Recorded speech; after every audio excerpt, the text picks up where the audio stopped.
I believe the job of a teacher is crucial in nurturing children who will shape our future. Shouldn't those who take on this role possess a strong sense of purpose and the basic courtesies of being a human being? The thought of someone unfit for teaching in such a position. Am I the only one that finds this frightening? My name is Matilda. I work as a teacher and am currently teaching world history at a middle school on Maui, Hawaii. Maui is about 2,360 miles away from San Francisco. It's usually a remote island with few flights, far removed from the urban image of San Francisco. I had my reasons for wanting to teach on a remote island, and as if by good timing, my husband Royce got transferred to a government office in Maui, which sped up our move here. Royce has a deep interest in regional revitalization and a strong sense of mission, dreaming of boosting tourism on remote islands. While my husband and I work in different fields, administration and education, we share a common desire to uplift areas that might be at a disadvantage compared to urban centers. But putting Royce's story aside for a moment, I became a teacher largely due to my parents' influence. My father, a former middle school principal, was elected to the city's education board for his achievements.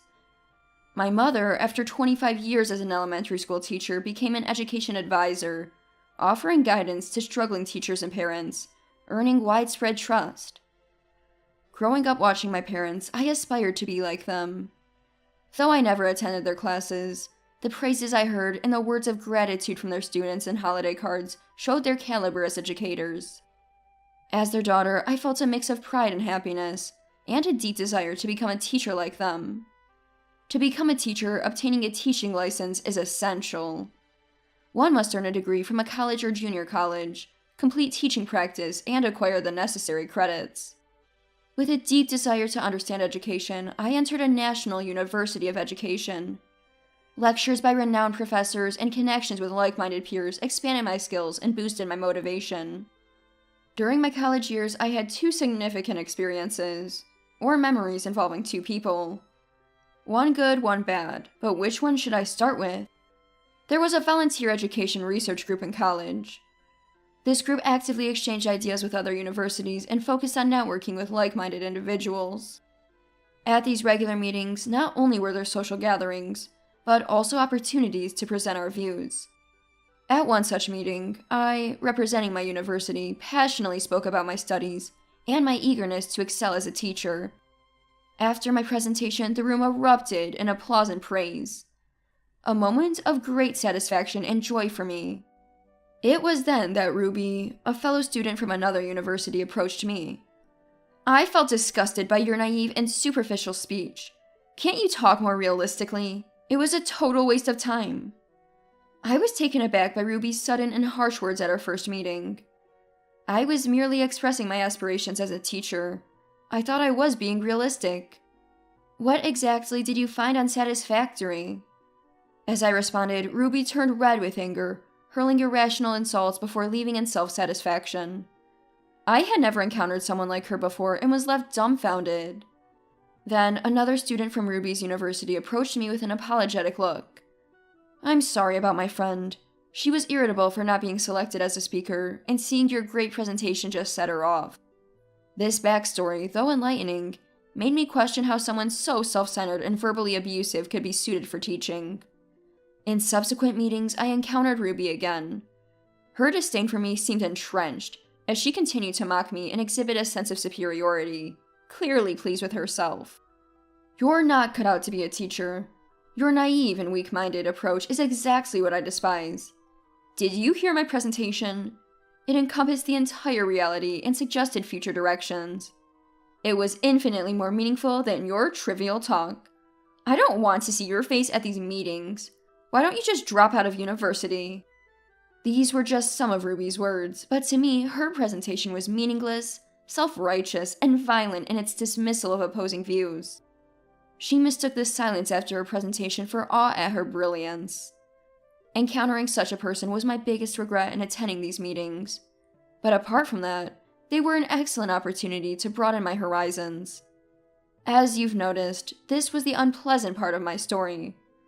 Now, let me share something positive.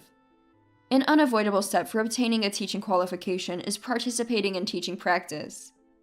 Many aspiring teachers work as tutors in learning centers for experience. I, too, had taught at a tutoring center, but felt a mix of nerves, anxiety, and excitement at the prospects of real school experience. My teaching practice began at a national high school affiliated with my university, allowing me to gain first-hand experience as a teacher. I learned a lot, often feeling overwhelmed, but I was determined not to let any of it slip through my fingers. Teaching practice, though just 3 weeks, led to a deep connection with one of my students. Rachel, a 9th grade student aspiring to be a teacher, often approached me with earnest questions. "Why did you choose to become a teacher, Miss Matilda? I wonder if I'm cut out for teaching. I'm anxious." There are many ways to be involved in education, right? I haven't formed a clear vision yet, so I'm not sure what to do. I took care to thoughtfully respond to Rachel's serious inquiries. Though I was not yet a teacher and lacked life experience, I saw myself in her and wanted to help. Rachel trusted me greatly, and though our time together was short, she considered me a mentor. On my last day, as I was leaving the school, she said, "I'll never forget meeting you, Miss Matilda. I'll work hard and seriously consider my path forward." Her words still resonate with me as if it were yesterday. A cherished memory with my first student. After graduating, I finally obtained my teaching license. Now, all that was left was to pass the recruitment exam to open the path as a teacher, but I had been contemplating deeply understanding education more. During my teaching practice, I saw Rachel struggling with her career path, and it made me wonder how to effectively convey meaningful information to someone like her. I wanted to delve deeper into both practical and theoretical aspects of education. So I decided to pursue graduate studies. In grad school, you set your own research theme and work towards it. I chose factors influencing approaches to personality development as my research topic. Simply put, it's about how to effectively engage with those seeking self-actualization. The research was more complex and challenging than I initially thought, but I found it incredibly fulfilling. I occasionally kept in touch with my first friend Rachel, who had decided to attend my alma mater. As for Ruby, a person I preferred to avoid, I heard from a friend at the meetings that she was hired as a teacher at a public high school in the city. Though I may not like her personally, it's always good to hear about someone you know succeeding. Torn between my eagerness to teach and my desire to learn more about education, I continued my grad school journey. Like in my undergraduate days, there were networking groups, and I joined them to broaden my horizons. The group included professionals interested in education, allowing me to discover worlds unknown to me, making each meeting exciting. It was at one of these meetings that I met Royce, my future husband. Royce, a public servant, was passionate and proud of his work, never sparing effort in his daily tasks. He was a great conversationalist, and our talks often set my heart racing. Eventually, I realized these flutters were signs of affection for Royce, which unsettled me as I had never been in a relationship before. Embarrassingly, I acted awkwardly around him several times due to my unfamiliar feelings. During this time of growing affection, Royce confessed his feelings for me, and we began dating, bringing me immense joy. As our relationship progressed smoothly and my graduate studies advanced, I finally graduated. I passed the teacher recruitment exam, was hired at a local high school, and received a marriage proposal from Royce. It was a time of significant beginnings in both my personal and professional life. Filled with high expectations of standing in front of students and interacting with them, I was ready to embark on my journey as a teacher. But a surprising event shattered these expectations. On my first day at the new school, I encountered someone I had hoped never to meet again, Ruby. By some twist of fate, she was working as a teacher at the same school I was assigned to. After my introduction on the first day, Ruby quickly started her harassment. "I'm surprised someone like you could become a teacher. How many years has it been since you graduated? And now you're just starting as a newbie? How incompetent can you be?" She scoffed. But I chose not to mention my graduate studies. It seems like an unnecessary hassle. When I remained silent, Ruby seemed to take it as a cue to continue her tirade against me. Despite years passing since our university days, her relentless animosity towards me was almost frightening. My subject was world history, and Ruby taught mathematics. Though our interactions were minimal due to our different subjects, Ruby always found a way to interfere. It was particularly burdensome when Ruby joined the committee for a school event. She had no business with my classes, but she would say, "Poor students having to endure your class. Luckily, they have my superior lessons as salvation. My students say they find my classes interesting and easy to understand." On the other hand, I never heard anything positive about Ruby's classes. I tried to ignore her, but that seemed to annoy her even more, making her provocations unbearable. A year of being tossed between my dream teaching life and the nightmare that was Ruby passed, and I was finally approved for my long-desired position at a remote island middle school. I wanted to implement my research theme, educational approaches to environmental differences, in a practical setting. Fortunately, Royce also received an assignment to the same island, allowing us to relocate together. When my transfer was confirmed, Ruby approached me, laughing. "Going to the countryside? Perfect for an incompetent like you. It's like being a fallen warrior." It's for my research and a new challenge. Calling it countryside is disrespectful to the islanders. Unable to ignore her rude remark, I retorted only for her to laugh, and belittle my career choices, claiming it was pathetic. Convinced she was right, there was no reasoning with her. "I'm transferring to a prestigious private high school.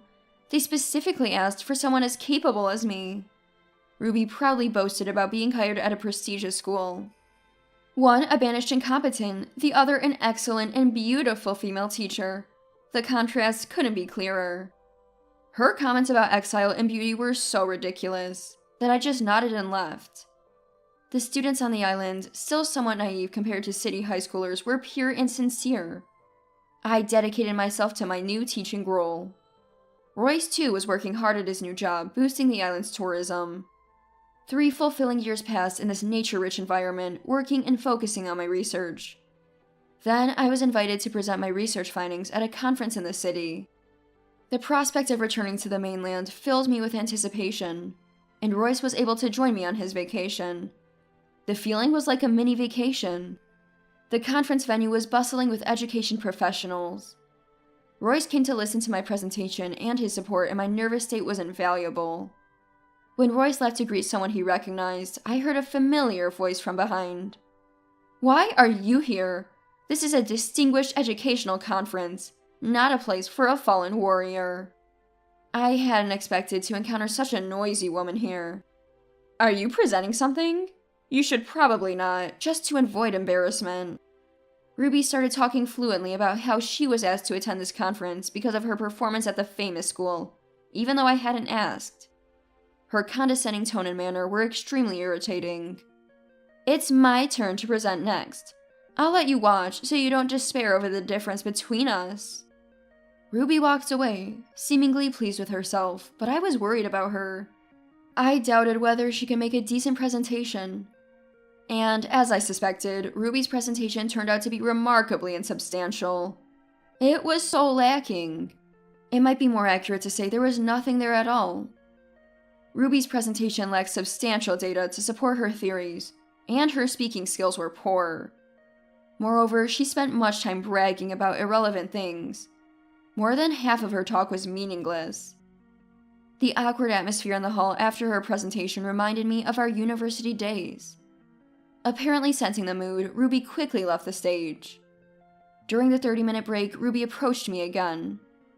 Really, my sophisticated speech was probably too complex for ordinary people.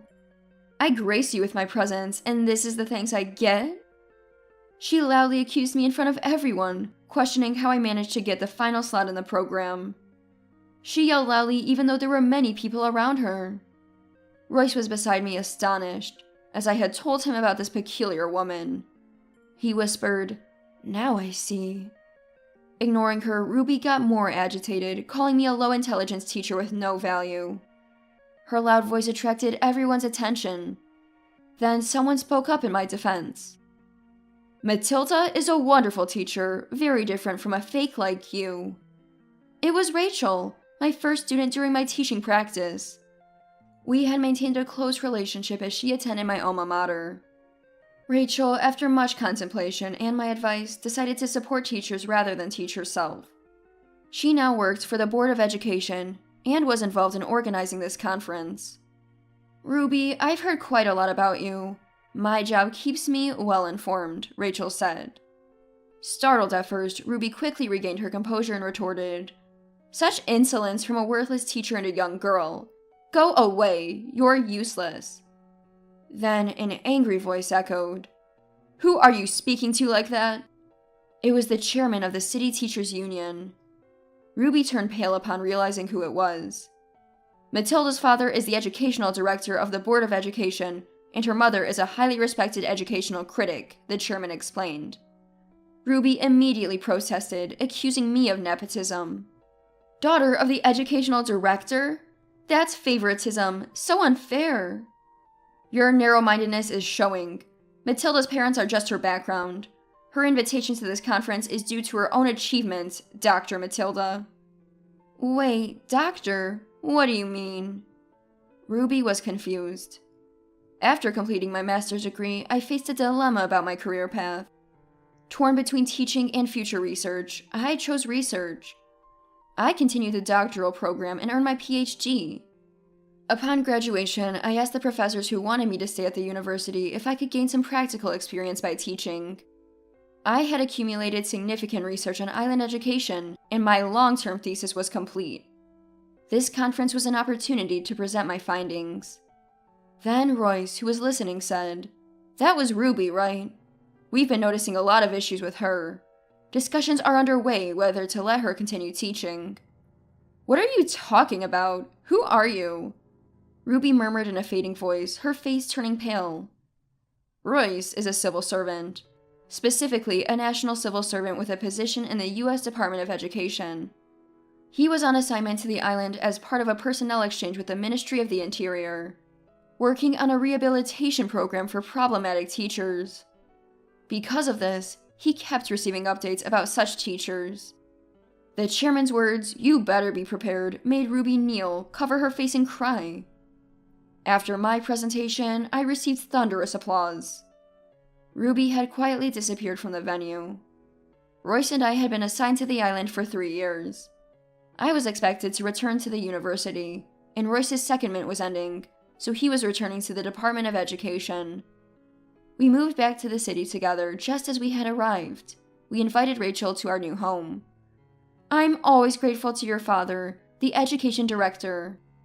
My dad also speaks highly of you, Rachel, calling you a capable and reliable staff member. Thanks for your help this time," I added. "I knew about Ruby from you and thought she couldn't possibly be fit for teaching. A little investigation revealed a lot of issues. It wasn't difficult. Ruby's professional attitude was the worst, with no good reputation. She had managed to behave well during her transition to the private school, but her luck ran out, exposing her true capabilities and unsuitability for teaching. Her job at the private school was a 3-year contract, and she forced her way into the conference to try to extend it. Her participation in the conference, let alone her dreadful presentation, was unthinkable. Her plan to extend her contract through the conference ended in a disastrous result. The principal of the prestigious school, upon learning about her presentation and behavior at the conference, promptly terminated her employment. Ruby's misconduct led to her being sent to a rehabilitation program, but she foolishly fled, unable to cope. Ruby's abandonment of her duties has raised serious doubts about her suitability. A hearing for revoking her teaching license has begun. According to him, the revocation of her license was almost certain. Royce returned to his former position, finalizing the rehabilitation program, and was appointed leader of a new project.